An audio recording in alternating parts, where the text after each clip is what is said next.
Bienvenidos. En este capítulo veremos qué son los reactores ideales.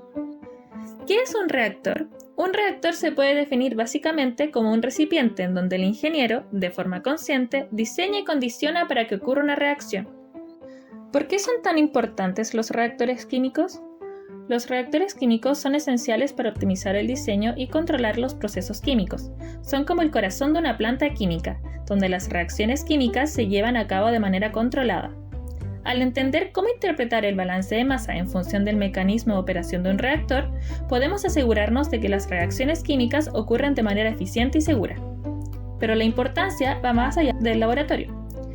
En las plantas industriales, la comprensión de los reactores químicos es clave para la seguridad, la producción sostenible y el desarrollo de nuevos productos químicos. En esta comprensión, es fundamental impulsar la innovación en la industria química. Nos permite desarrollar nuevos productos, mejorar la eficiencia y promover prácticas más sostenibles. En resumen, los reactores químicos son la base de la química industrial moderna. Comprender cómo funcionan es esencial para un futuro más eficiente y sostenible en la producción química.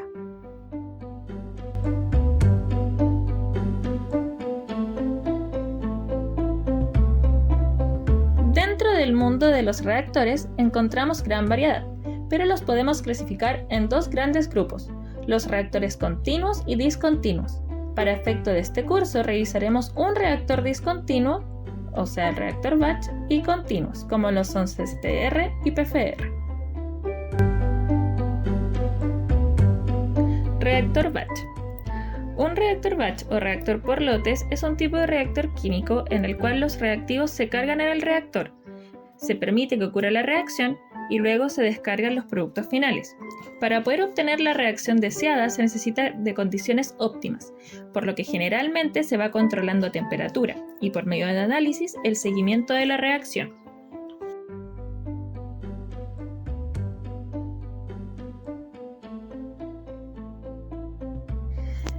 El balance de masa para un reactor batch se puede definir como la velocidad específica de reacción es igual a la diferencial de moles partido en la diferencial del tiempo y eso multiplicado por 1 partido en el volumen del tanque. Reactor CCTR. Un reactor CCTR es un reactor químico continuo en el que la mezcla de reacción se agita continuamente. Se basa en un modelo de mezcla perfecta, asumiendo una concentración uniforme en todo el volumen del reactor. El diseño y la operación se basa en el balance de materia, asegurando un estado estacionario en el reactor. Aunque presenta ventajas en términos de condiciones uniformes, también tiene limitaciones en cuanto a la conversión de reactivos.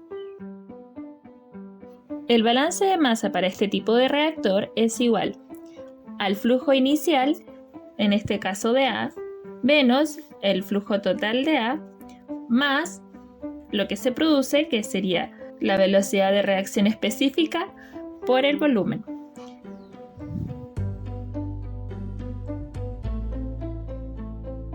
Reactor PFR. Un reactor PFR o reactor flujo pistón es un tubo largo y delgado donde los reactivos se introducen constantemente y fluyen a lo largo de él, permitiendo que ocurra la reacción química. A diferencia de otros reactores, aquí no hay agitación mecánica. La mezcla se logra gracias al propio flujo de los reactivos. El modelo de flujo pistón describe cómo el fluido se mueve creando un pistón por las diferencias de concentraciones dentro del tubo. Esto significa que la velocidad de reacción solo depende de la concentración a lo largo del tubo, sin obstáculos por difusión. El balance de masa para un PFR es igual a la diferencial del flujo partido en la diferencial del volumen. Y esto va a ser igual a la velocidad de reacción específica. Pongámoslo a prueba.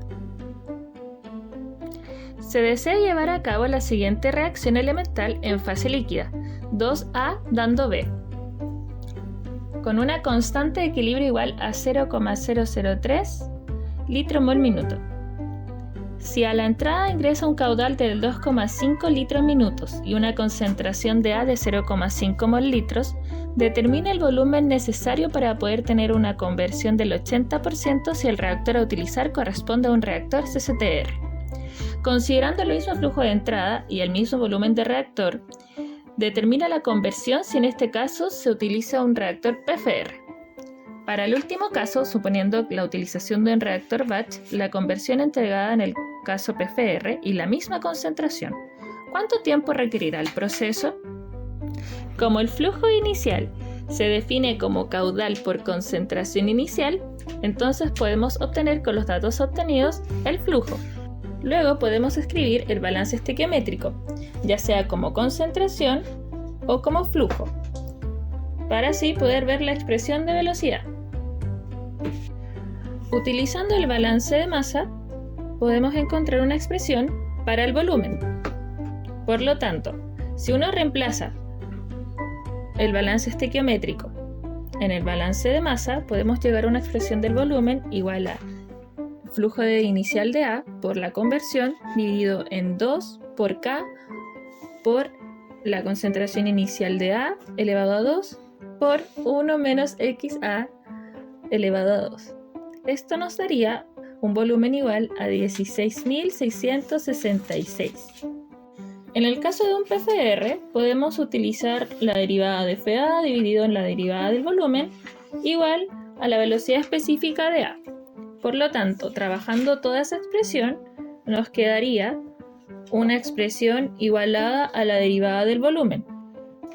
Como nosotros ya obtuvimos el volumen total, se puede igualar directamente el volumen igual a toda la expresión, integrando entonces por la conversión.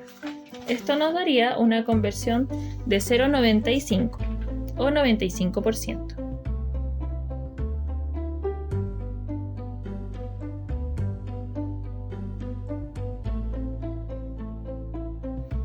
Para el último caso tenemos un reactor batch.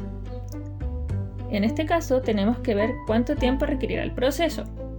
Entonces, con las definiciones del reactor batch, si uno resuelve esa expresión, nos dará un tiempo igual a 6.333,33 minutos.